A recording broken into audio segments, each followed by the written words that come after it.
¿Te acuerdas cuando comprar en El Corte Inglés significaba algo? Cuando decir «esto es del Corte» era casi una garantía. Cuando un regalo con su bolsa no era solo un regalo, era una forma de decir «he ido a lo seguro». Durante años, El Corte Inglés no fue solo una tienda. Fue el lugar donde muchas familias españolas compraban con confianza, ropa que duraba, electrodomésticos que no daban guerra y ese pequeño lujo de sentir que te atendían bien. Pero en algún punto, entre los despachos y los pasillos, algo se apagó. La compra con calma se cambió por la compra con prisa. La promesa de «aquí responden» empezó a discutirse. Y el templo de la calidad de antes tuvo que elegir, seguir siendo lo de siempre o sobrevivir en un mundo que ya no compraba igual. Esta es la historia de cómo El Corte Inglés perdió lo que lo hacía especial. Y para entenderlo, hay que volver al origen. Antes de ser un imperio, El Corte Inglés era una sastrería en Madrid, un negocio pequeño con un nombre que sonaba a oficio. Corte, tela, arreglo, manos que sabían lo que hacían. Con el tiempo, esa idea se convirtió en algo mucho más grande, un lugar donde la gente no iba solo a comprar, sino a comprar con seguridad. La fórmula era simple y poderosa: precio claro, servicio serio y una promesa que valía más que cualquier anuncio. Si había un problema, no te dejaban tirado. Sin discusiones eternas, sin búscate la vida. Y en un país donde equivocarte con una compra importante dolía en el bolsillo durante meses, esa promesa lo cambió todo. A partir de ahí, El Corte Inglés va creciendo poco a poco. Añade secciones, amplía el surtido, cuida la atención y convierte algo muy simple en su mayor ventaja. Si hay un problema, te lo solucionan. Y cuando una familia comprueba eso 2 o 3 veces, deja de probar suerte. Empieza a ir directamente y se vuelve costumbre. En España, durante mucho tiempo, comprar algo importante era un acto serio. Un abrigo bueno, un reloj, una lavadora, una televisión. No eran compras impulsivas. Si te equivocabas, te dolía meses. Y por eso lo que más se valoraba no era lo más barato, sino una cosa: la tranquilidad. Ahí es donde El Corte Inglés se convierte en símbolo. No solo por vender de todo, sino por vender con una sensación concreta. Orden, servicio, garantía, seguridad. La idea era simple: pagas un poco más, pero compras sin líos. Y esa idea crea una lealtad que hoy cuesta imaginar.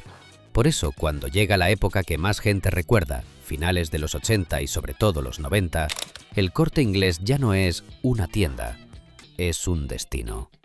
Ir al Corte se vuelve un plan de familia. Vas con tus padres un sábado, entras por esas puertas y te golpea algo que en aquella España era medio futurista. Luces, escaleras mecánicas, pasillos largos, secciones que parecen no terminar. Perfumería, juguetes, libros, electrónica, ropa. Y todo colocado como si alguien hubiera decidido que comprar también podía sentirse importante. Y sobre todo, estaba el ritual. El regalo no era solo el regalo, era cómo te lo daban, el envoltorio, la atención, la sensación de «esto queda bien». Había gente que no decía «lo compré en tal tienda», decía «lo compré en El Corte», como si eso ya explicara lo demás. En esa época El Corte Inglés vive de algo que parece pequeño, pero es enorme: consistencia. Da igual el centro, da igual el departamento, la experiencia intenta ser siempre la misma. Esa regularidad crea confianza y la confianza crea costumbre. Y cuando una marca se vuelve costumbre, se vuelve casi invencible. Durante años, El Corte Inglés es el lugar de las compras importantes. El traje de una boda, el abrigo de años, la primera colonia buena, el electrodoméstico que no quieres que falle, la televisión que se ve mejor que la de casa de tus vecinos. Y también es el lugar de los momentos de temporada, rebajas, Reyes, vuelta al cole. Ese es el punto clave. No vendía solo producto, vendía un pedazo de vida familiar. Pero justo ahí aparece la trampa, porque cuando te va tan bien durante tanto tiempo, empiezas a creer que tu manera de hacer las cosas es la manera correcta para siempre, que el cliente seguirá entrando igual, que el mundo se adaptará a ti. Y no, el mundo cambia, y el cambio no llega con un gran cartel que diga «a partir de hoy se acabó». Llega por acumulación. por pequeñas cosas que juntas te rompen la ventaja. Primero aparece un fenómeno silencioso, la especialización. De pronto hay tiendas que no intentan venderte de todo, intentan venderte una sola cosa, pero mejor, más barato o más rápido. Y eso hace daño, porque a un gran almacén le cuesta competir en la excelencia de cada categoría a la vez. Si quieres ropa, empiezan a sonar otras opciones. Si quieres electrónica, aparecen especialistas. Si quieres precio, aparecen formatos nuevos. Y si quieres simplemente comprar y salir, empiezan a existir lugares que te lo hacen más fácil. Luego llega el segundo fenómeno, la nueva forma de ir de compras. Centros comerciales por todas partes, aparcamientos gigantes, cadenas que abren en cualquier ciudad mediana. El plan de «vamos al centro» cambia por «vamos al centro comercial». Y en ese nuevo plan, el Corte Inglés ya no es el único templo. Es uno más dentro de un ecosistema que te ofrece alternativas en la misma tarde. Y cuando el cliente tiene alternativas, pasa lo inevitable. Compara. Aquí es donde el gigante empieza a sufrir sin darse cuenta, porque su gran ventaja era ser lo seguro.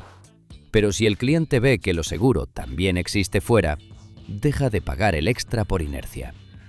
Y entonces empieza la etapa más peligrosa para cualquier marca histórica. El momento en que intenta adaptarse y, sin querer, empieza a diluirse. Porque el Corte Inglés se encuentra con una pregunta que no es cómoda. Si ya no basta con confianza y servicio, ¿qué somos? Serlo todo era su fuerza, pero también se convierte en su debilidad. Porque el mundo nuevo premia al que tiene una identidad clara. El barato, el rápido, el moderno, el especialista, el joven, el premium. Y un gran almacén, por definición, tiene que ser muchas cosas a la vez. Ahí nace el primer desgaste, la sensación. No es una caída de un día, es un descenso de décimas. Un cliente nota que la atención ya no es igual en todos lados.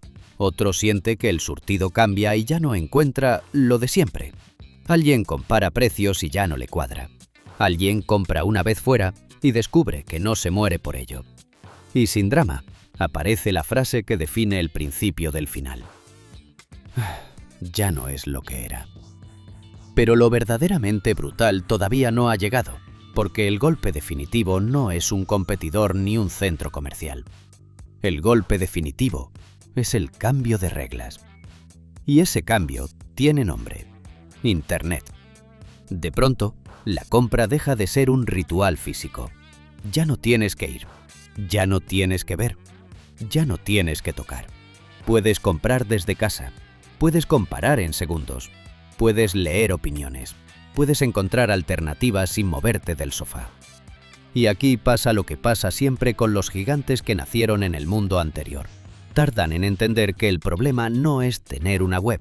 El problema es que el cliente deja de necesitarte para sentir seguridad. Porque antes, la seguridad era un dependiente, un mostrador, una devolución, un edificio. Ahora, la seguridad se convierte en reseñas, comparadores, envíos, devoluciones automatizadas, precio, rapidez. Y cuando la seguridad se digitaliza, el gran almacén pierde el terreno donde era imbatible. Ahí llegamos al punto de inflexión, cuando, por intentar competir en el nuevo tablero, una empresa histórica empieza a tomar decisiones que chocan con lo que la hacía especial. Y esas decisiones, casi siempre, traen una cascada.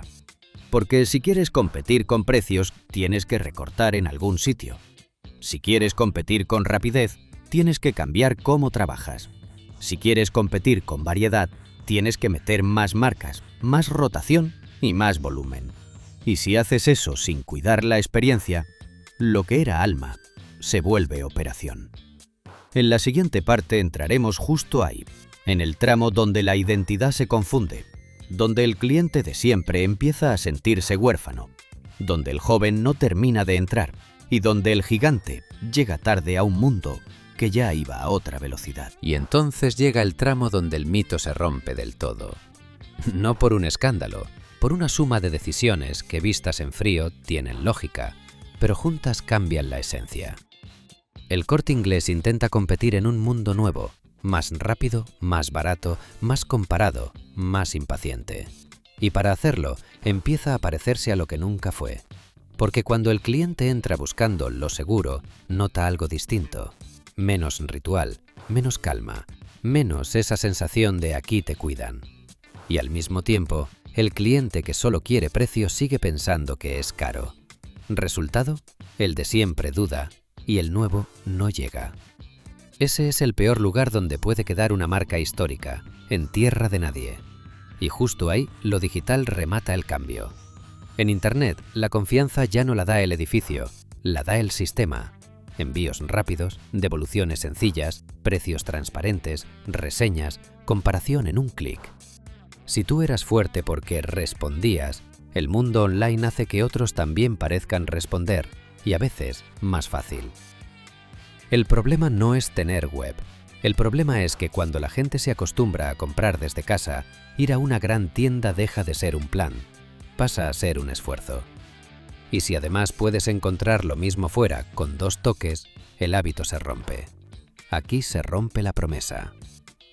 Porque llega un momento en que el cliente ya no tiene tan claro qué está comprando cuando compra en El Corte.